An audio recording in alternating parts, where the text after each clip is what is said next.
Okay, so no matter what I do, this little hair right here will not stay down. It's continually sticking out. I've done multiple recordings and it's always there, so I guess I'm just gonna talk about it instead of doing whatever else I was gonna do. No, Charm, I'm not gonna, no, that's not happening. Anyways, everyone, welcome. This is AndresRestart, he doesn't matter, and today we're gonna be talking about both how, why, Zelda, the princess for the Zelda series, could be playable in Breath of the Wild 2, the sequel. Yeah, I think it's happening, maybe. So we're going to be talking about it. But before we do, I'm going to point you towards this shirt. It's our merch. We launched the website not too long ago. The link is in the description below. We have a few different sizes, including women's cut, so please check it out. It'll help us out. It's cool. But without further delay, let's get started.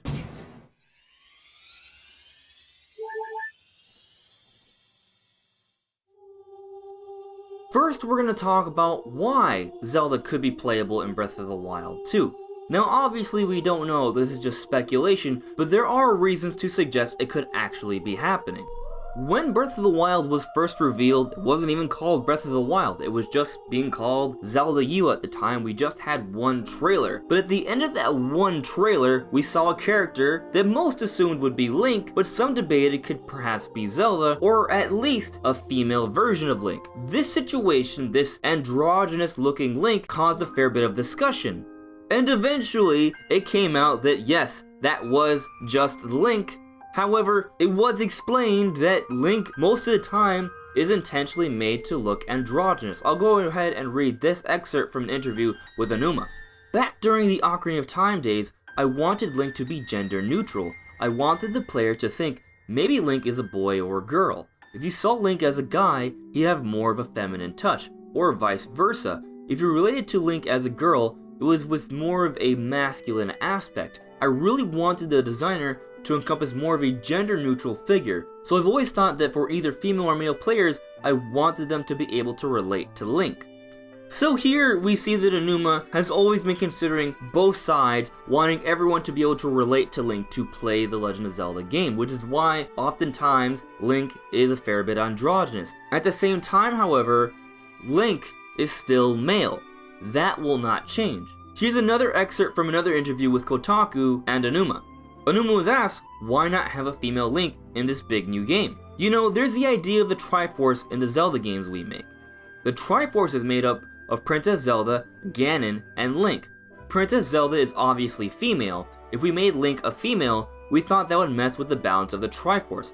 That's why we decided not to do it. So here, basically, because of the lore and story for the Zelda series, Link is male while Zelda is the female princess. If they were to change those roles up, it wouldn't quite make sense and there would be some sort of vacancy to the Triforce, the structure of the story of The Legend of Zelda. But at the same time, that doesn't mean there isn't a desire for there to be some sort of playable female character in the Zelda series. In fact, because of all the fan demand and discussion about a female Link or Zelda in Breath of the Wild, we did eventually see the design for Linkle materialize in Hyrule Warriors. She was born from all that excitement and speculation about a female character playable in a Zelda game. So the point here is that while Link will always stay as Link, it seems, as long as the structure of the Triforce, that story, that structure with Ganon and Zelda and Link somehow being present in the game, if that's still intact, then it isn't necessarily impossible for there to be a female playable character in a Zelda game. And in fact, Aonuma has stated that he wants to appeal to everyone here, which is why Link has had such an androgynous design in the past. But just because it isn't impossible, that doesn't mean it's gonna happen. Why should we think it's somewhat likely? Well, there's a few different reasons why.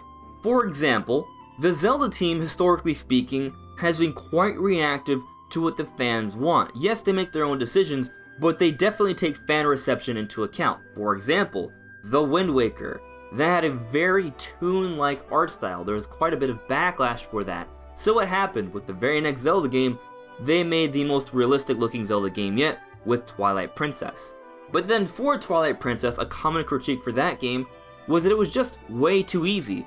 So what happened? Ever since then, Zelda games have actually gone back to be a fair bit challenging, starting with Skyward Sword. But then even with Skyward Sword, guess what? The game was quite linear, fans complained about that, so what happened next with the next big mainline Zelda game? It was Breath of the Wild, which is the most open Zelda game of all time. So my point here is that Aonuma and the Zelda team pay attention to the fans and they try to appease the fans, while still adhering to their own creative design and making the best game possible, of course. But considering the huge fan demand that even led to the creation of Linkle and Hyrule Warriors, perhaps this time around for Breath of the Wild 2, they will do something about having Zelda take a more active role in the story. And actually, with the most recent reveal for Breath of the Wild 2 at E3, we did get an interview with IGN and Aonuma, and he was asked about this, so I'll go ahead and read the question and then answer. I know for a long time people wanted to play as Zelda, and there have been some games where you get to play as Zelda a little bit. It looked like Zelda and Link were hanging out a lot together. Do you think this is going to be the game in which we get to play as Zelda, maybe as a co-op game? Mr. Aonuma responds, "It's kind of interesting that you bring that up, because in Breath of the Wild, you see Zelda and Link together often too, so to go straight into the thought of co-op is very interesting to me." So here he does not deny that Zelda could eventually be playable. But I want to highlight the part about Zelda and Link being together. Throughout the entire backstory for Breath of the Wild 1, throughout all of the flashbacks, Link and Zelda have their entire adventure together.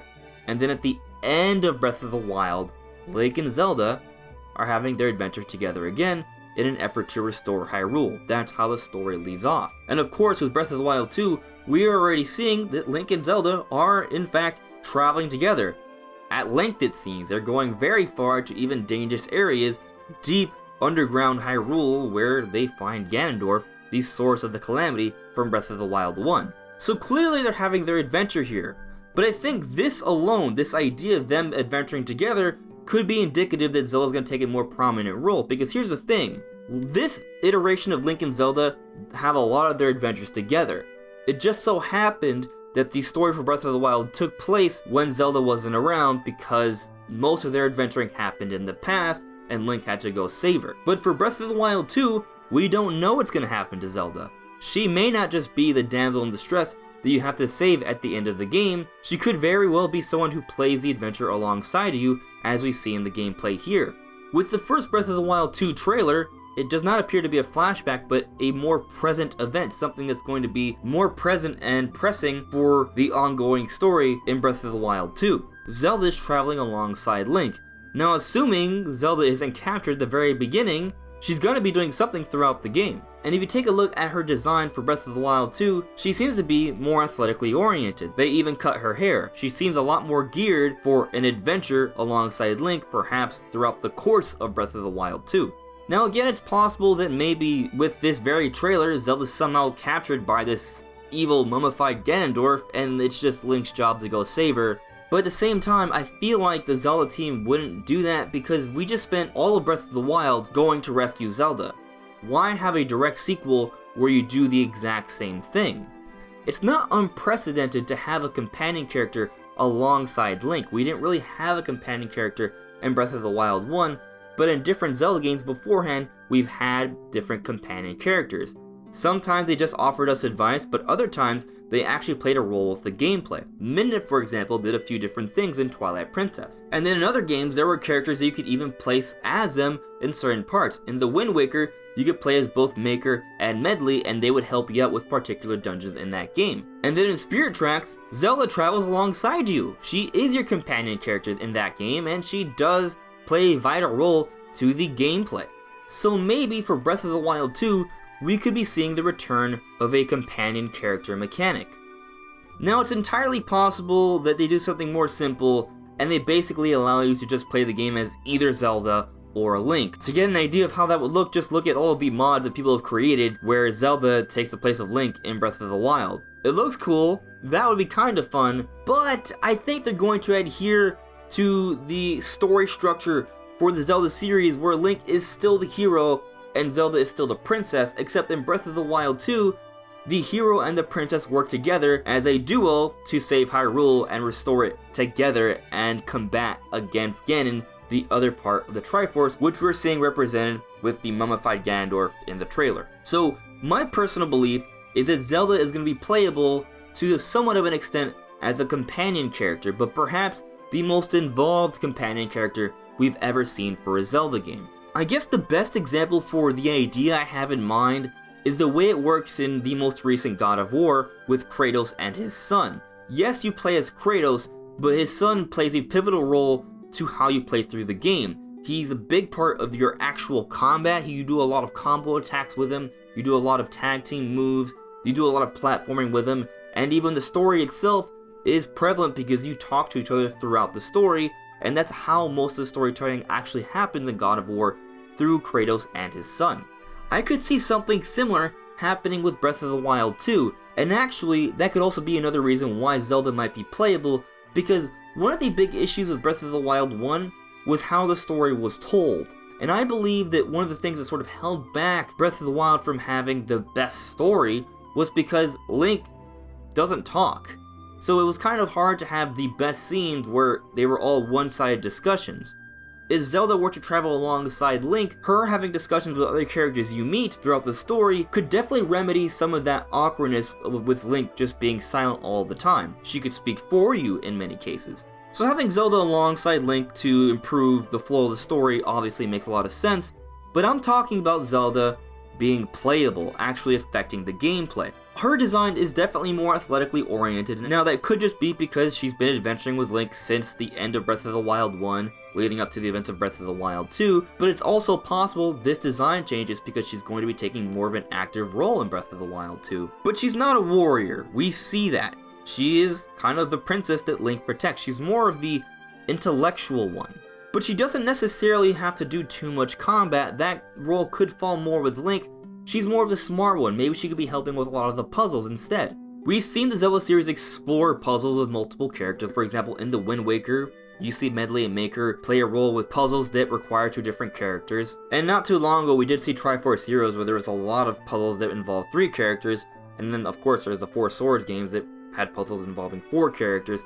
So the Zelda team knows about doing puzzles involving multiple characters, but bringing in a second character into Breath of the Wild 2, considering all of the physics and different things we've seen in Breath of the Wild 1, could offer a lot of different possibilities with the puzzle mechanics in the game, especially considering that X factor that's that glowing hand that Link is going to have. That could obviously lead to a whole bunch of new gameplay mechanics, especially if you pair that alongside Zelda, who could have her own powers and abilities that could offer a whole bunch of different gameplay options.